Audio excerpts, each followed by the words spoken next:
Should you be doing side work? Really though?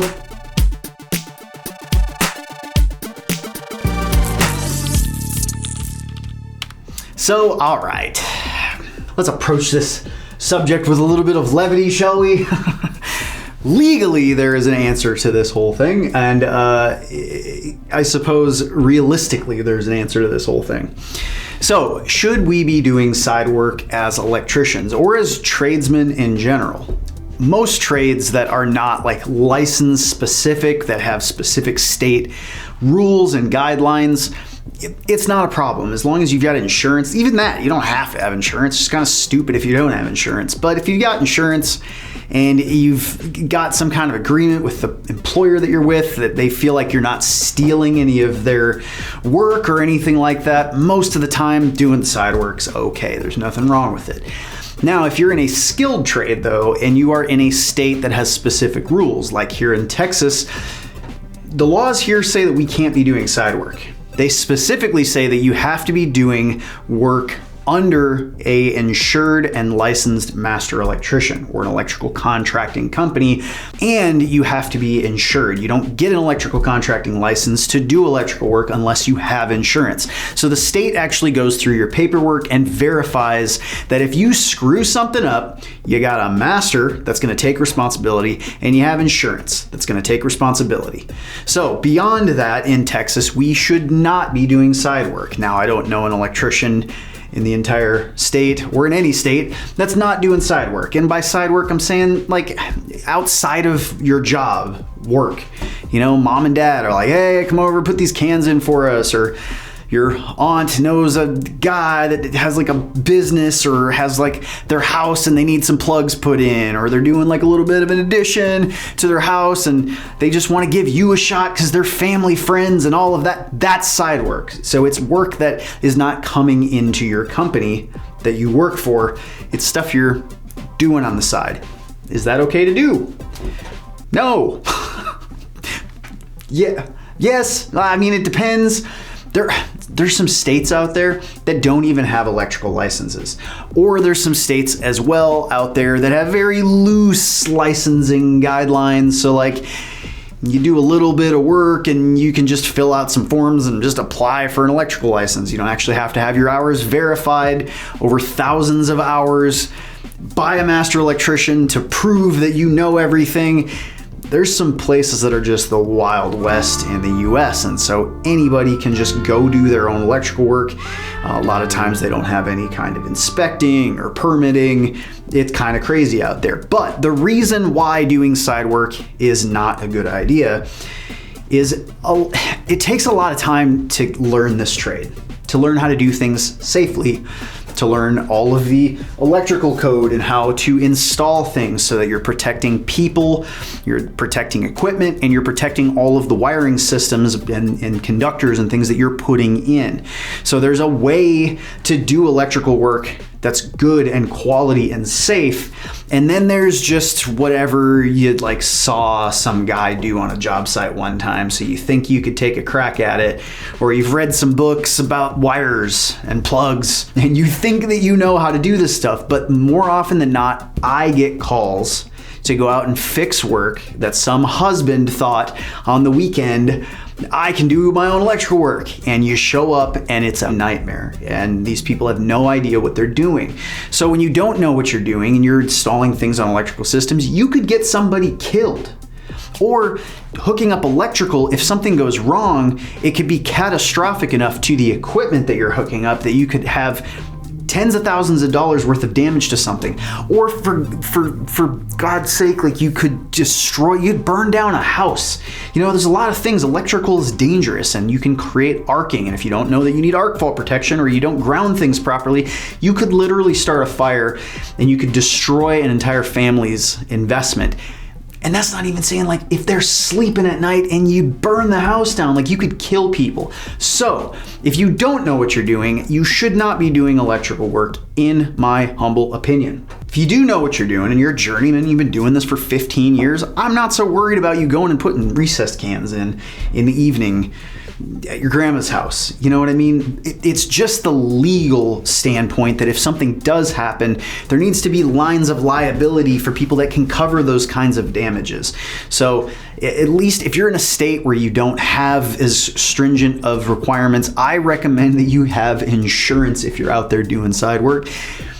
Because if you don't really know what you're doing, but you think you know what you're doing, but you're doing stuff wrong, and then there is a problem down the line, at least you've got insurance, at least you've got the steps that you've taken that your state has said that you have to take so that there are lines of liability and that people can get their investment back when you've destroyed their lifelong investment.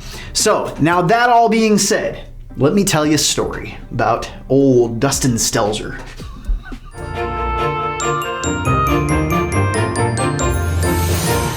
I think I've talked about this before in Journey to Master, my other channel. I got in trouble doing side work in the state of Texas. Not that I was doing anything wrong. I had all of the hours to get my journeyman's license. I was actually about to test for my journeyman license. I had a residential wireman license, which is kind of like a mini journeyman's license. If you're from Texas, you understand what a residential wireman is. Basically, it's just journeyman that can only work on houses because your master electrician has signed off and said, yeah, they know what they're doing enough to be able to wire houses under my supervision. So I had been doing side work since I started pretty much. I got into doing this for a little bit. I took it really seriously. I tried to be very good at what I was doing, and I was always asking questions, always studying, always reading books. So the people that I worked under, they were like, this kid could go out and do this, and we don't have to worry about being there. He can actually do it. We know he can do it. We feel comfortable doing it. So I got handed some side jobs, and I had some people that asked, like, hey, I know you're an electrician. Can you come and put some recess cans in? So from a very, very early start, I started doing side work. Now, for me, it was a financial necessity. It was either that I was doing side work and trying to make some extra money, or I had to go get a second full-time job. I had a kid at a very early age. I was 18, I think 19 when he was born, and money was scarce because I had, a quarter of my money was going to the government and another quarter of it was going to my kid's mother.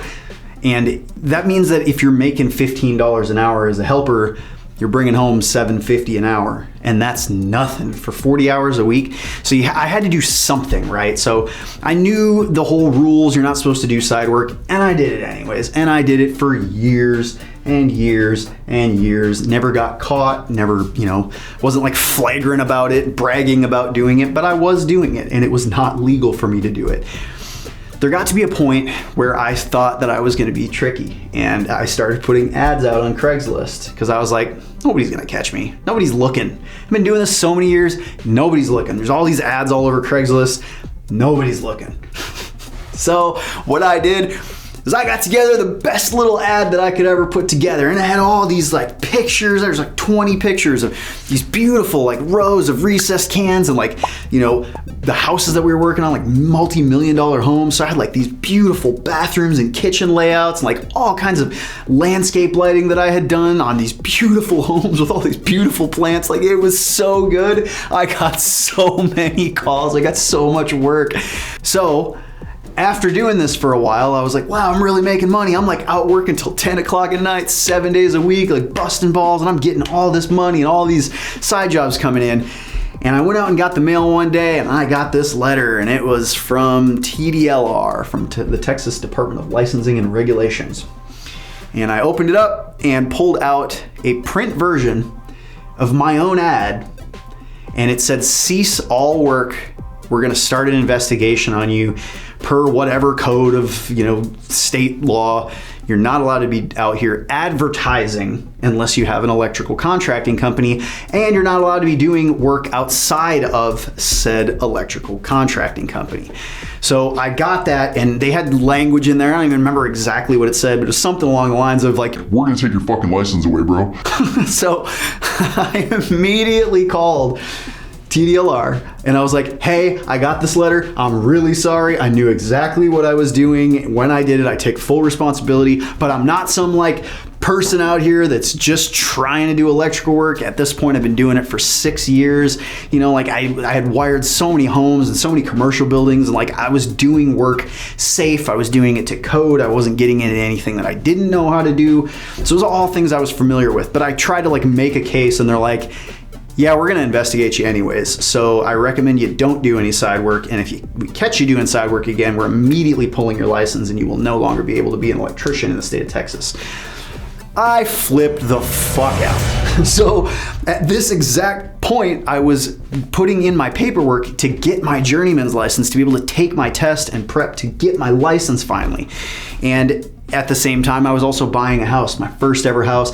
I spent a couple years like saving up a bunch of money and cleaning my credit up because I had shit credit. So I was like writing all these letters for years to the credit bureaus to like get line items taken off to see if I could mail it in, and it would take them longer than the 30 days by law that they have to get back to you so that it would automatically get off. I was doing all this shit, dude. I was spending so much time just trying to get my life in order and to be able to buy a house for myself by myself. And I was about to close on this house and I flipped out. I was like, there's no fucking way my career is going to get taken out from underneath me because I was stupid enough to go put fucking ads on Craigslist like an idiot.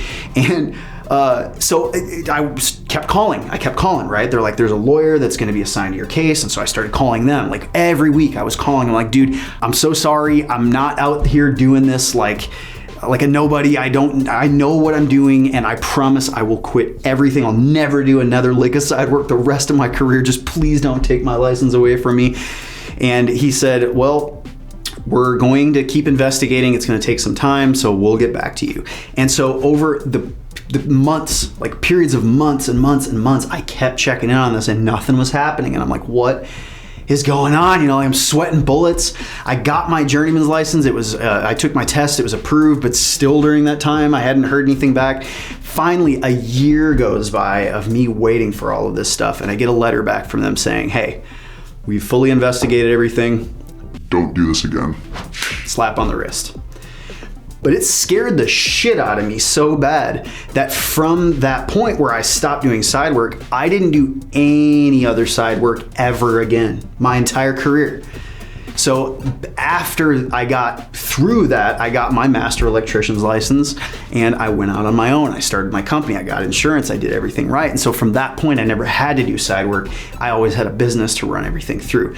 But just the idea that you have spent all of this time learning this craft, getting good at it, getting all of your hours together, putting all of this together so that you can get a license, so you can really like jumpstart an entire successful career, all that shit being taken away from you for something so stupid as trying to earn some extra money on the side. To me, in my opinion, it is not worth doing that. Now, of course, let me put the disclaimer in here. Check the laws of your state and your licensing regulation companies to see what you could do, what you can't do, what you should do, what you shouldn't do. But at a minimum, if you were gonna do some kind of like side work company, do something that's outside of the jurisdiction of, 120 volt, 240 volt, 600 volt electrical systems. Start a low voltage company. I did that for a while. I had a low voltage lighting company that all I did was low voltage. So I did like landscape lighting and I did AV stuff and I did like Ethernet, you know what I'm saying? So I did things that were around what I was doing that I could still charge extra money for, and it was still more money than going and waiting tables and not having to be up till 2 a.m. doing all this craziness and then trying to get up for work at 4 o'clock the next morning. Figure out a different way maybe to go about doing what you're doing, or do like a construction company or something like that where you're consulting on electrical things, but you're not actually directly installing wiring systems, putting people's liability at risk through the means of installing electrical systems. So all of that to say, sorry for the long rant. I figured it'd just be a good story time. I don't think you should be doing side work. I know that there's probably millions of electricians right now that are doing side work. Take it as you may. I know I'm probably getting a lot of groans and eye rolls and a lot of comments. Just note this is your license, your career, your livelihood on the line. So be smart about it. Don't do it if it's not worth the risk. If there is any risk at all, probably don't do it, but definitely don't put your career in jeopardy just to earn some cash on the side. There's a whole lot of other ways out there to make money. You could get into crypto! But there's lots of other ways to make money. So enough jabbering at you. Just wanted to maybe put a little bit of a perspective out there to help somebody maybe not lose their license. So please stay safe. Please do things to code and make sure you're getting your work inspected, and that you're just, even if nobody else is looking, have some integrity in what you do every day. Just do work that impresses you. If you're impressing yourself every day, it means that you're satisfied with what you're walking away from. And it means that you're watching yourself. And if nobody else is watching, you still do good work. Still do your best work every day. Be proud of what you do. Take pride in this stuff. And be safe out there. Love you, crazies. See you in the next one.